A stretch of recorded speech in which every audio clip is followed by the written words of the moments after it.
क्योंकि बिना भोग के शरीर नहीं चलेगा। शरीर भोग के आश्रित है और आश्रय भी है। शरीर से भोग होते हैं और शरीर भोगों से ही होता है। तो भोग छोड़ना ही नहीं है। तो मैंने क्या छोड़ा? सन्यास हो और चाहे गृहस्थ हो, बिना भोग के न सन्यासी का शरीर रहेगा और न गृहस्थी का रहेगा। तो छोड़ना क्या है फिर?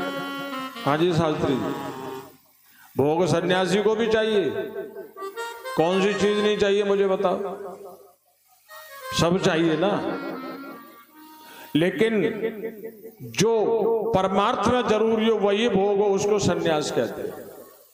तो जिसका मन इतना शुद्ध है, इतना शुद्ध है कि परमार्थ के अलावा फालतू भोग में उसका मन जाता है, न इंद्रिय जाते न शरीर जाता है। भयम प्रमत्त शिवनिश्चित। साधना करने के लिए शरीर रहना जरूरी है, शरीर के लिए भोग जरूरी है।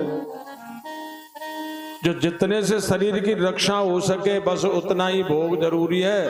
और स्वाद और फालतू भोगों को त्याग, यही भोग का त्याग है, फालतू नहीं। उसकी आहार, नींद और मैथुन ये क्रियाएं छूट जाती हैं। और जो जरूरी बात है, जो आदमी भोगी होगा वो भोग बहुत करेगा, व्यभिचारी होगा वो भोजन बहुत करेगा। क्योंकि व्यभिचार से शक्ति नष्ट हो जाती है, शक्ति की कमी हो जाती है। उस शक्ति की पूर्ति के लिए फिर वो भोजन करता है, भोजन भूख बढ़ जाता है। जब भोग करेगा, व्यभिचार करेगा, भूख बढ़ेगी, भूख बढ़ेगी, भोजन ज्यादा करेगा, भोजन ज्यादा करेगा तो सोएगा ज्यादा, और ज्यादा सोएगा तो बुद्धि ज्ञान में कहां रहेगी? वो तो अज्ञान में रहेगी। इसलिए ज्यादा खाने वाला, ज्यादा सोने वाला कभी भी भगत जी नहीं हो सकता। लिख लो इस बात। चाहे वो सन्यासी हो, चाहे वो कोई हो, ज्यादा खाने वाला, ज्यादा सोने वाला गधे जैसी वृत्ति का होता है। और चित्त सोने वाला, गधा देखा तो मैंने, चित्त सोता है, गधा लोट कहते हैं चित्त सोने। करवट से सोए वो समझदार आदमी होगा, चाहे हिंदू हो चाहे मुसलमान हो। एक ही करवट से सोए। जो चित्त सो रहा है गधे की तरह से बुद्धि होगी, उसमें कामी होगा, जिद्दी होगा, बुद्धू होगा। इंद्र न द्वार चरो खाना,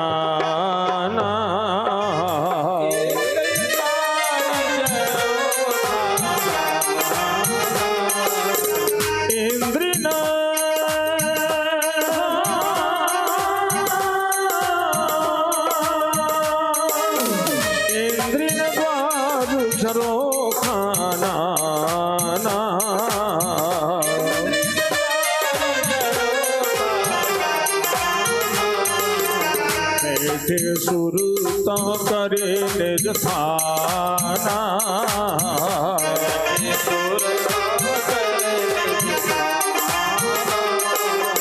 आवत देखत विषय बयारी,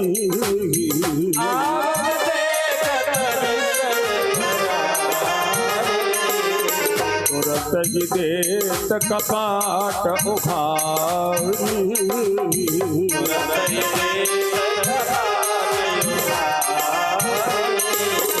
होई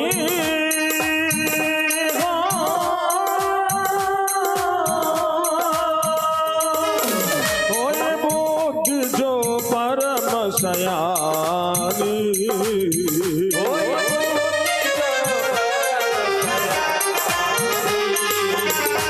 न चितवत अनहित जानी।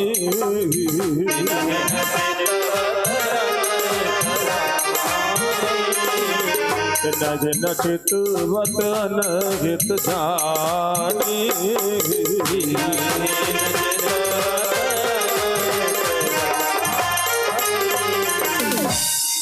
तो जिसकी बुद्धि में ज्ञान होता है उसके मन और इंद्रिय वश में होते हैं राजन, और जिसकी मन और इंद्री वश में नहीं है वो हिमालय में रहे तो व्यभिचारी और घर में रहे तो व्यभिचारी। और स्त्री आदमी की कसौटी होती है। सुंदर स्त्री के साथ में रह करके देखे अकेले में तुम्हारे मन में क्या आता है, वही तुम्हारी हकीकत है। अकेले में सुंदर स्त्री के साथ रह करके तुम्हारे मन में गंदगी आती है तो तुम गंदे हो, चाहे कितने बड़े भजन ध्यान करते हो। और अकेले में सुंदर स्त्री के पास रह करके तुम्हारे मन में कोई विकार नहीं आता तो तुम पवित्र हो, तुम संत हो। चाहे जीन्स का पैंट पहनो, चाहे वैश्या के कोठे पर रहो। और हिमालय में रह रहे हैं, वहां खोपड़ी सुंदर स्त्री में धरी है तो कहेगा ब्रह्मचारी है रे। और ध्यान रखना, बाहर की स्त्री तो छूट जाएगी, खोपड़ी में जो स्त्री धरी है ये तो नरक 1000 जन्म तक भोगेगी, जाने कितने जन्म बर्बाद करेगी। इसलिए खोपड़ी की स्त्री को निकाल, बाहर की स्त्री से मत डर। बाहर की स्त्री तो माँ भी है, बहन भी है, बुआ भी है, चाची भी है, ताई भी है, दादी भी है, नानी भी है। बाहर की स्त्री तो पवित्र भी है, लेकिन भीतर की खोपड़ी की स्त्री सुअर से भी ज्यादा गंदी है। उसको निकाल। निर्मल